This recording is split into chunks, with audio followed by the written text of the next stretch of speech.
Recorded Books presents an unabridged recording of Claudine at School by Colette, narrated by Barbara McCullough.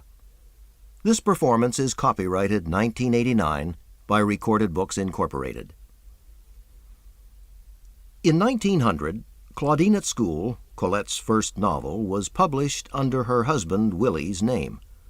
The book had been written in collaboration with Willie, who encouraged her to write stories based on her girlhood and enlivened with a good deal of racy humor. Claudine at School quickly became an international success and was then published under Colette's own name. In 1909, Colette and Willie were divorced. Colette supported herself for several years as a music hall dancer, but continued to write novels. In typical style, this experience, too, became a novel. Colette's works were generally reflections of her own fabulous life. Her unforgettable mother, Sido, her 3 marriages, her country childhood.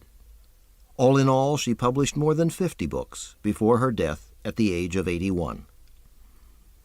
Colette became the first woman member of the Académie Goncourt and received the Grand Cross of the Legion of Honor. When she died in 1954, Colette became the first woman in French history to be given the honor of a state funeral. And now, Claudine at School. Part 1. My name is Claudine. I live in Montigny. Here I was born in 1884. Here I probably shall not die. My manual of departmental geography refers to it thus: Montigny-en-Fresnois, pretty little town of 1,950 inhabitants, built in the form of an amphitheater on the river Thèse. One of its attractions is a Saracen tower in an excellent state of preservation.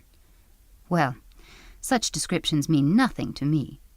For one thing, there is no river Thèse.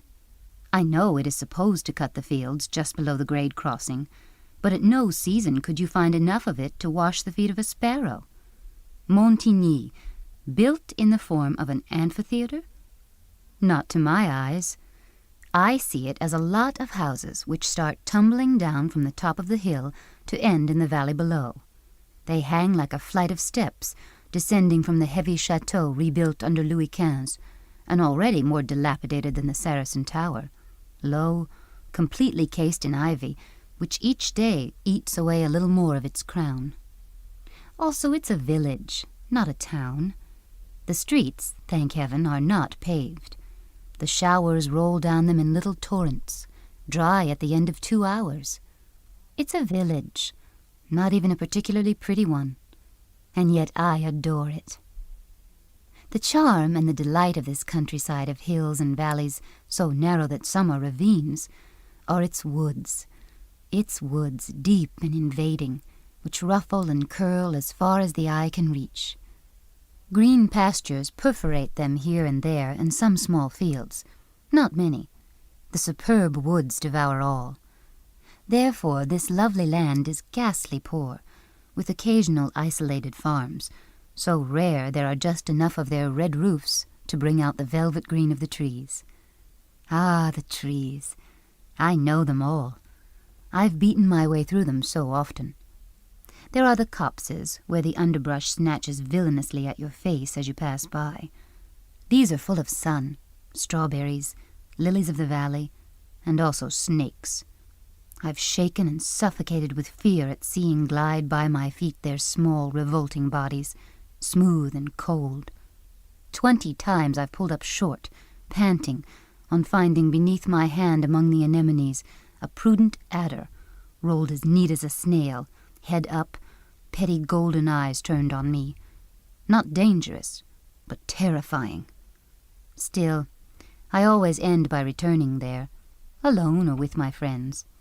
Preferably alone, because those overgrown young females irritate me. Afraid of being scratched by the brambles, afraid of insects, of plush caterpillars, of heather spiders, pretty round and pink as beads. The girls always scream, or the girls are always tired. Anyhow, I can't stand them.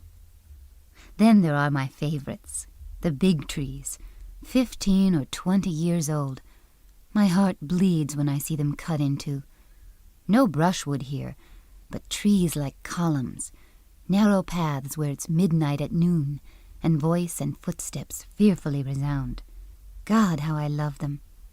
Eyes lost in the distance of trees, in the green and mysterious day.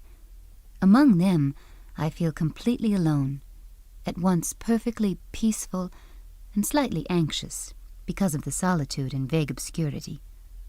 No insects in the big woods, no high grass, the earth smooth, either dry and sonorous or spongy from the springs.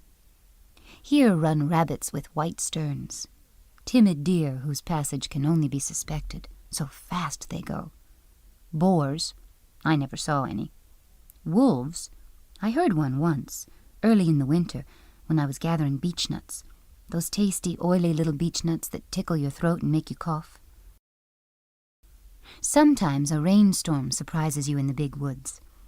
You cower against an oak thicker than the rest and, speechless, listen to the rain rattle overhead as if on a roof, sheltered by shadows which leave you dazzled. To keep listening to this audiobook, I've left you a link in the description so you can do it, at no cost thanks to Audible's 30-day free trial.